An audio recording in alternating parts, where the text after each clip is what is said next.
နဲ့ဆိုဆိုအိယာထားနှုတ်ဆက်ကြမင်္ဂလာပါ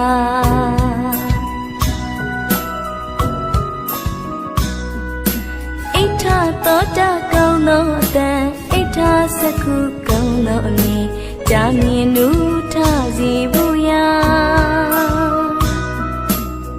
ညအိယာဝေနိုင်ယတနာသုံးပါးကြောကြလူမေတ္တာပို့တာအိယာဝင်ကြပါကျမ်းမာကြပါစေချမ်းသာကြပါစေကိုယ်စိတ်နှလုံးသုံးပါးစလုံးရွှင်ပြုံးချမ်းမြေ့ကြပါစေကောင်းတာပဲကြာကောင်းတာပဲမြင်ကြည်လေးတို့ထားဖို့အိယာဝင်နေအခါလေးယတနာသုံးပါးရည်ရထားမေတ္တာ